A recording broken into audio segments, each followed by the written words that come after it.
Infalible. ¿Cómo cambiar tu cerebro y tu mente para siempre? Neuroplasticidad. Joy Dispenza.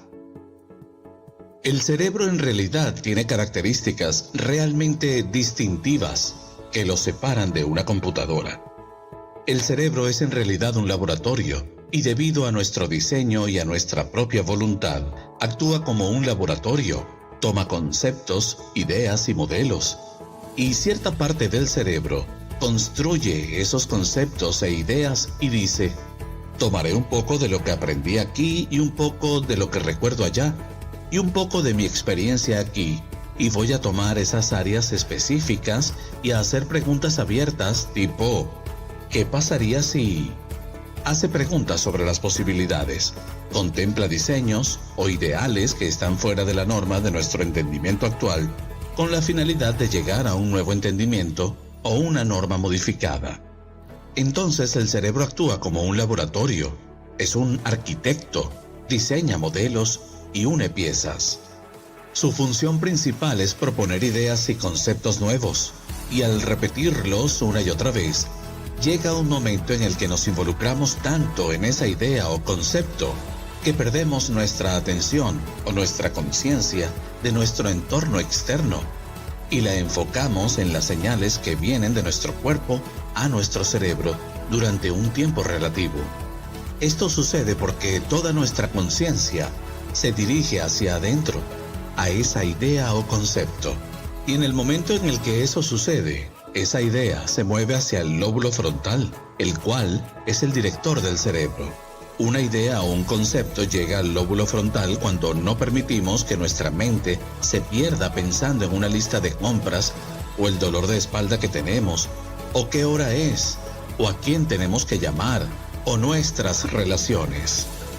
Es cuando dejamos todo eso a un lado y ya no seguimos accediendo o volviendo a interactuar con esas partes conocidas del cerebro, sino que tomamos estos conceptos, modelos o ideas individuales y construimos un concepto más grande y perdemos la noción de nuestra asociación con personas, lugares, cosas, tiempos y eventos y nos enfocamos completamente en esa idea. Ese es el momento en el que esa idea llega al lóbulo frontal.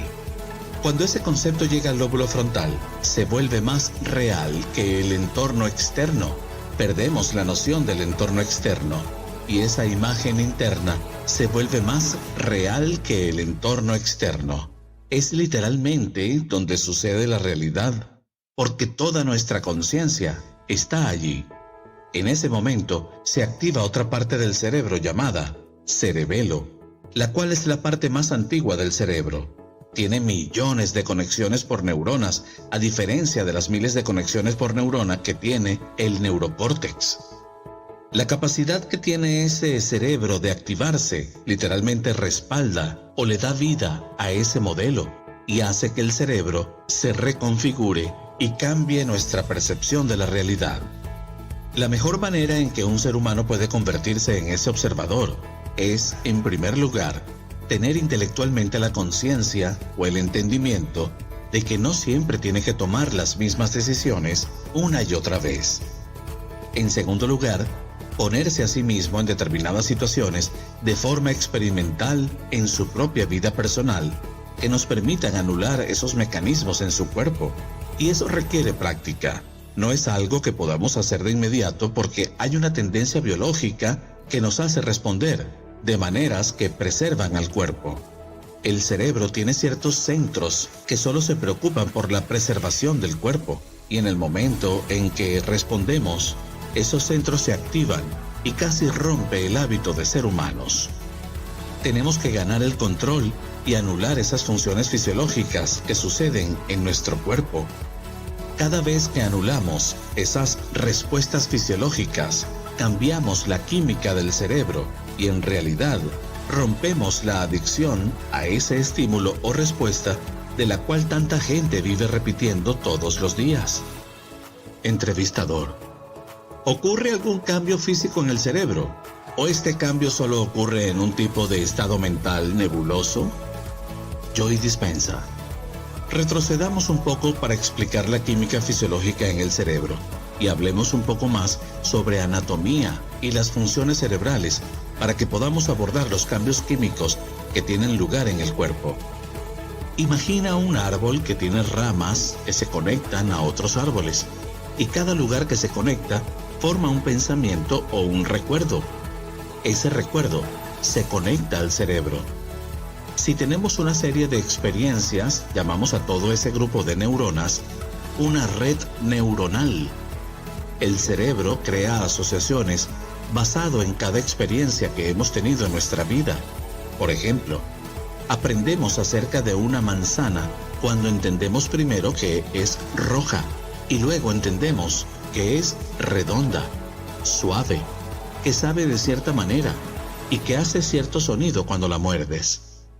Así desarrollamos una red neuronal que nos describe a nosotros mismos en términos de nuestra interacción con una manzana a través de nuestros 5 sentidos. Pero si de niños comenzamos a darnos cuenta de que no todas las manzanas son rojas y que en realidad también pueden ser verdes, cuando entendemos eso, la red neuronal toma más forma. De esta manera construimos conceptos con información proveniente de lo que vemos, olemos, probamos, escuchamos y sentimos, basados en la ley de asociación y también en una segunda ley llamada ley de repetición. La ley de repetición dice que si hacemos algo una y otra vez, por el mero hecho de repetirlo, el proceso de aprender todo lo que estamos aprendiendo comenzará a volverse simple, comenzará a volverse automático, comenzará a sentirse familiar, comenzará a volverse fácil, comenzará a volverse natural, comenzará a volverse subconsciente y casi comenzará a volverse inconsciente. Por lo que las leyes de asociación y de repetición juntas hacen que esas células nerviosas se conecten. A medida que repetimos un proceso, sea cual sea la habilidad que estamos repitiendo, esas conexiones en el cerebro comenzarán a liberar cierta sustancia química llamada factor de crecimiento nervioso, el cual actúa casi como un crecimiento milagroso para causar una relación a largo plazo entre una neurona y la siguiente neurona.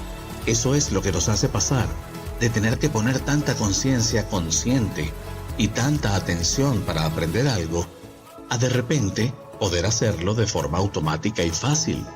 Este cambio sucede porque literalmente lo conectamos hasta un punto en el que la holografía o dimensionalmente comienza a interactuar sin nuestra mente consciente y se vuelve natural y fácil.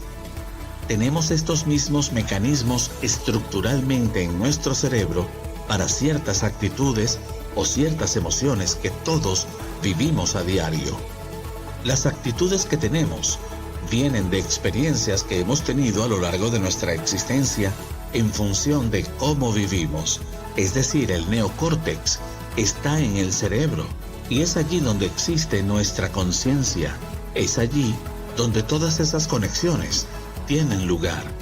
Entonces, cada persona tiene su propia serie de experiencias intelectuales y otras experiencias que han tenido en su vida, ya sea que hayan sido criados como hijo único o que se hayan criado con muchos hermanos, si fueron a la universidad, si estudiaron arte, si estudiaron derecho, si estudiaron música, sus creencias religiosas, su cultura, dónde vivían geográficamente. Todo eso forma una red neuronal en nuestro cerebro. Si fueron amados e incentivados cuando eran niños o si fueron abusados físicamente. Todas esas experiencias moldean neurológicamente la estructura misma de lo que sucede en nuestra mente y nuestra percepción del mundo. Esos procesos exactos en términos de redes neuronales también existen en nuestro cerebro.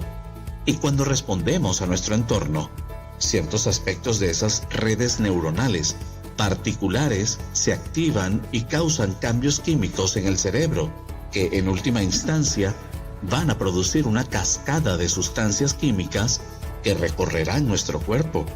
Así que sí, definitivamente sí ocurre un cambio físico en el cerebro. Entrevistador: Por un lado, usted describe que las redes neuronales son básicamente árboles con circuitos que se conectan y programan.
Entre sí, lo cual es un punto de vista muy mecanicista, y por otro lado también sugirió que el cerebro es en realidad holográfico, lo cual no es necesariamente una programación de circuitos.